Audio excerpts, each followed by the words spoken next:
it chapter by chapter, one bite at a time. So many adventures and mountains we can climb. Take it word for word, line by line, one bite at a time.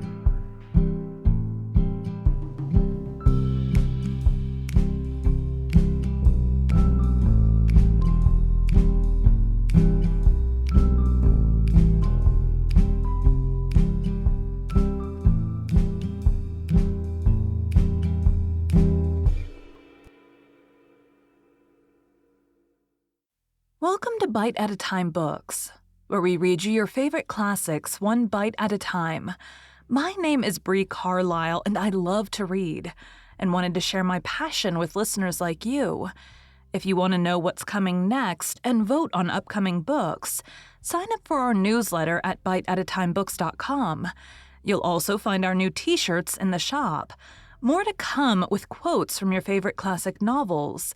Be sure to follow my show on your favorite podcast platform so you get all the new episodes. You can find most of our links in the show notes, but also our website, biteatatimebooks.com, includes all of the links for our show, including to our Patreon to support the show, and YouTube, where we have special behind the narration of the episodes. We're part of the Bite at a Time Books Productions Network. If you'd also like to hear what inspired your favorite classic author to write their novels, and what was going on in the world at the time, check out Bite at a Time Books Behind the Story podcast, wherever you listen to podcasts. Today, we will be finishing Anne's House of Dreams by Lucy Maud Montgomery. Chapter 40, Farewell to the House of Dreams. Captain Jim was buried in the little over-harbor graveyard, very near to the spot where the wee white lady slept. His relatives put up a very expensive, very ugly monument, a monument at which he would have poked sly fun had he seen it in life. But his real monument was in the hearts of those who knew him, and in the book that was to live for generations. Leslie mourned that Captain Jim had not lived to see the amazing success of it. How he would have delighted in the reviews. They are almost all so kindly. And to have seen his lifebook heading the lists of the bestsellers. Oh, if he could have just lived to see it, Anne. But Anne, despite her grief, was wiser. It was the book itself he cared for, Leslie, not what might be said of it. And he had it. He had read it all through. That last night must have been one of the greatest happiness for him, with the quick, painless ending he had hoped for in the morning. I'm glad for Owen's sake and yours that the book is such a success, but Captain Jim was satisfied. I know. The lighthouse star still kept a nightly vigil. A substitute keeper had been sent to the point, until such time as an all-wise government could decide which of many applicants was best fitted for the place, or had the strongest pull. The first mate was at home in the little house, beloved by Anne and Gilbert and Leslie, and tolerated by a Susan, who had a small liking for cats. "I can put up with him for the sake of Captain Jim, Mrs. Doctor dear, for I liked the old man, and I will see that he gets bite and sup, and every mouse the traps account for. But do not ask me to do more than that, Mrs. Doctor dear. Cats is cats, and take my word for it, they will never be anything else. And at least, Mrs. Doctor dear, do keep him away from the blessed wee man. Picture to yourself how awful it would be if he was to suck the darling's breath." "That might be fitly called a catastrophe," said Gilbert. "Oh, you may laugh, Doctor dear, but it would be no laughing matter." "Cats never suck babies' breaths," said Gilbert. "That is only an old superstition, Susan." "Oh, well, it may be a superstition, or it may not, Doctor dear. All that I know is, it has happened. My sister's husband's nephew's wife's cat sucked their baby's breath, and the poor innocent was all but gone when they found it. And superstition or not, if I find that yellow beast lurking near our baby, I will whack him with the poker, Mrs. Doctor dear." Mr. and Mrs. Marshall Elliott were living comfortably and harmoniously in the greenhouse. Leslie was busy with sewing, for she and Owen were to be married at Christmas. Anne wondered what she would do when Leslie was gone. Changes come all the time. Just as soon as things get really nice, they change, she said with a sigh. The old Morgan place up at the Glen is for sale, said Gilbert, apropos of nothing in especial. Is it? Asked Anne indifferently. Yes, now that Mr. Morgan has gone, Mrs. Morgan wants to go to live with her children in Vancouver. She will sell cheaply. For a big place like that in a small village like the Glen will not be very easy to dispose of.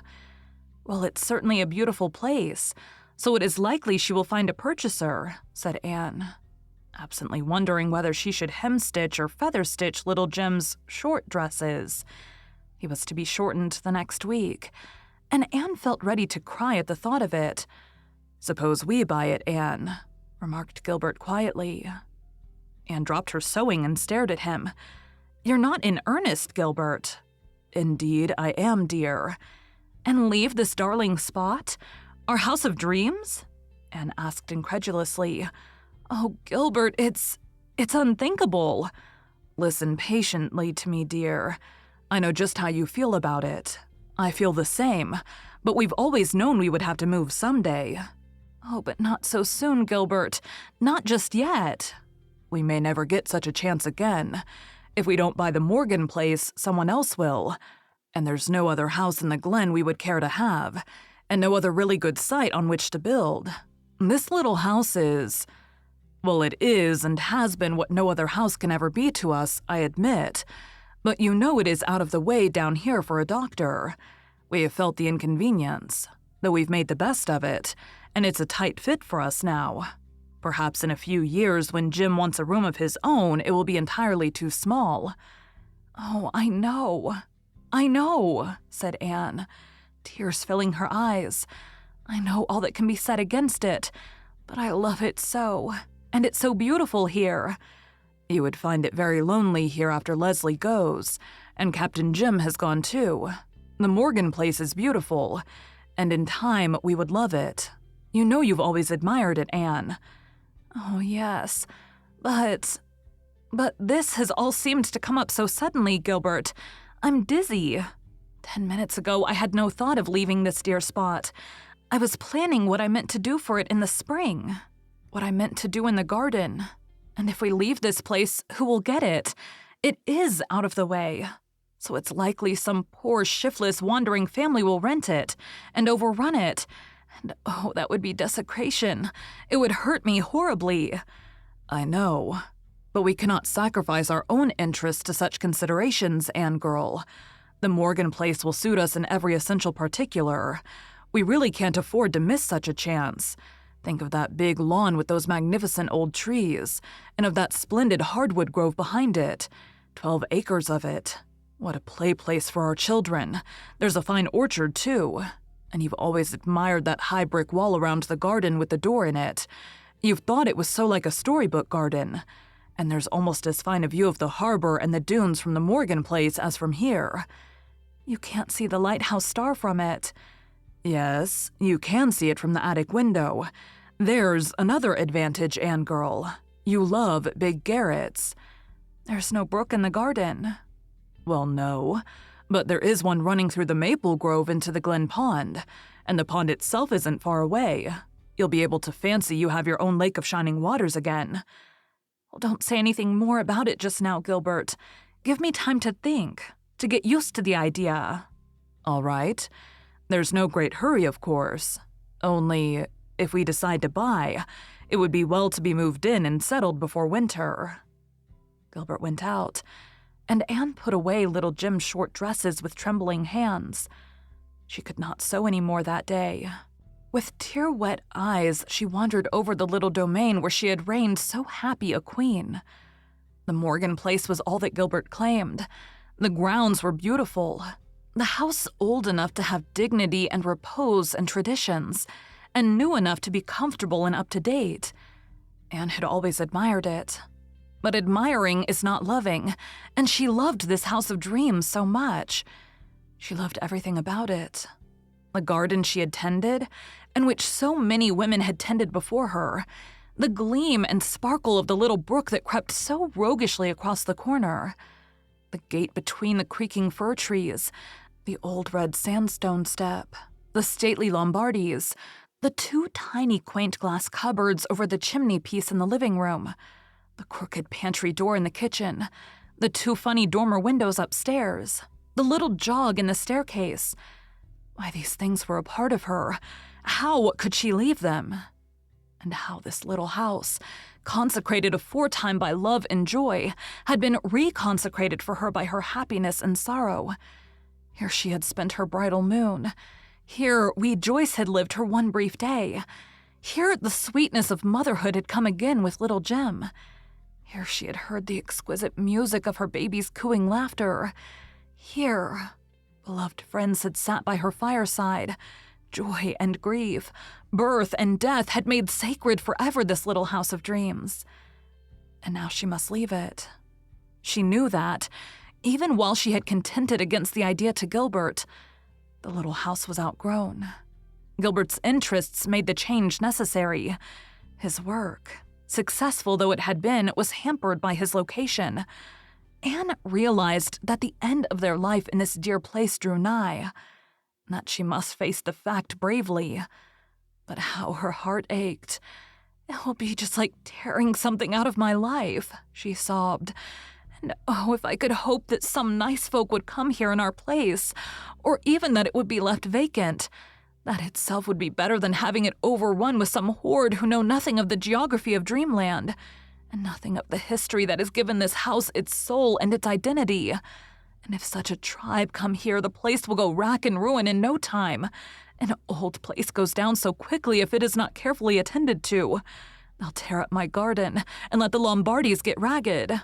And the paling will come to look like a mouth with half the teeth missing, and the roof will leak and the plaster fall, and they'll stuff pillows and rags and broken window panes, and everything will be out at elbows." Anne's imagination pictured forth so vividly the coming degeneration of her dear little house that it hurt her as severely as if it had already been an accomplished fact. She sat down on the stairs and had a long, bitter cry. Susan found her there and inquired with much concern what the trouble was. "You've not quarreled with the doctor, have you now, Mrs. Doctor, dear? But if you have, do not worry. It is a thing quite likely to happen to married couples, I am told, although I have had no experience that way myself. He'll be sorry, and you can soon make it up." No, Susan, we haven't quarreled. It's only Gilbert is going to buy the Morgan place, and we have to go and live at the Glen. And it will break my heart." Susan did not enter into Anne's feelings at all. She was indeed quite rejoiced over the prospect of living at the Glen. Her one grievance against her place in the little house was its lonesome location. "Why, Mrs. Doctor, dear, it will be splendid. The Morgan house is such a fine big one." "I hate big houses," sobbed Anne. "Oh, well, you will not hate them by the time you have half a dozen children," remarked Susan calmly. "And this house is too small already for us. We have no spare room, since Mrs. Moore is here, and that pantry is the most aggravating place I ever tried to work in. There's a corner every way you turn. Besides, it is out of the world down here. There's really nothing at all but scenery." "Out of your world, perhaps, Susan, but not out of mine," said Anne with a faint smile. "I do not quite understand you, Mrs. Doctor, dear. But of course, I'm not well educated. But if Dr. Blythe buys the Morgan place, he'll make no mistake that you may tie to. They have water in it, and the pantries and closets are beautiful, and there's not another such cellar in P.E. Island, so I've been told. Why, the cellar here, Mrs. Doctor, dear, has been a heartbreak to me, as well you know." "Oh, go away, Susan. Go away," said Anne forlornly. "Cellars and pantries and closets don't make a home. Why don't you weep with those who weep?" "Well, I never was much hand for weeping, Mrs. Doctor, dear. I would rather fall to and cheer people up than weep with them. Now do not you cry and spoil your pretty eyes. This house is very well and has served your turn, but it is high time you had a better." Susan's point of view seemed to be that of most people. Leslie was the only one who sympathized understandingly with Anne. She had a good cry, too, when she heard the news. They both dried their tears and went to work at the preparations for moving. "Since we must let go as soon as we can and have it over," said poor Anne with bitter resignation. "You know you will like that lovely old place at the Glen after you've lived in it long enough to have dear memories woven about it," said Leslie. "Friends will come there, as they have come here. Happiness will glorify it for you. Now it's just a house to you, but the years will make it a home." Anne and Leslie had another cry the next week when they shortened little Jem. Anne felt the tragedy of it until evening, when in his long nightie she found her own dear baby again. "But it will be rompers next, and then trousers, and in no time he will be grown up," she sighed. "Well, you would not want him to stay a baby always, Mrs. Doctor dear, would you?" said Susan. "Bless his innocent heart. He looks too sweet for anything in his little short dresses, with his dear feet sticking out. And think of the save in the ironing, Mrs. Doctor dear." "Anne, I've just had a letter from Owen," said Leslie, entering with a bright face. "And oh, I have such good news. He writes me that he's going to buy this place from the church trustees and keep it to spend our summer vacations in. Anne, are you not glad?" "Oh, Leslie, glad isn't the word for it. It seems almost too good to be true. I shan't feel half so badly now that I know this dear spot will never be desecrated by a vandal tribe, or left to tumble down in decay. Why, it's lovely. It's lovely." One October morning, Anne wakened to the realization that she had slept for the last time under the roof of her little house. The day was too busy to indulge regret, and when evening came, the house was stripped and bare. Anne and Gilbert were alone in it to say farewell. Leslie and Susan and little Jim had gone to the Glen with the last load of furniture. The sunset light streamed in through the curtainless windows. "It is all such a heartbroken, reproachful look, hasn't it?" said Anne. "Oh, I shall be so homesick at the Glen tonight." "We've been very happy here, haven't we, Anne girl?" said Gilbert, his voice full of feeling. Anne choked. Unable to answer, Gilbert waited for her at the fir tree gate, while she went over the house and said farewell to every room. She was going away, but the old house would still be there, looking seaward through its quaint windows.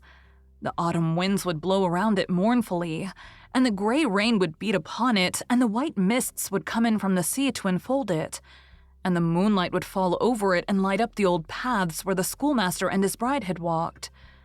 There on that old harbor shore, the charm of story would linger. The wind would whistle alluringly over the silver sand dunes. The waves would still call from the red rock coves. "But we will be gone," said Anne through her tears. She went out, closing and locking the door behind her. Gilbert was waiting for her with a smile. The lighthouse star was gleaming northward. The little garden where only marigolds still bloomed was already hooding itself in shadows. Anne knelt down and kissed the worn old step which she had crossed as a bride. "Goodbye, dear little house of dreams," she said. Thank you for joining Bite at a Time Books today, while we read a bite of one of your favorite classics. Again, my name is Bree Carlisle, and I hope you come back tomorrow for the first bite of Rainbow Valley. Don't forget to sign up for our newsletter at biteatatimebooks.com and check out the shop. You can check out the show notes or our website, biteatatimebooks.com, for the rest of the links for our show.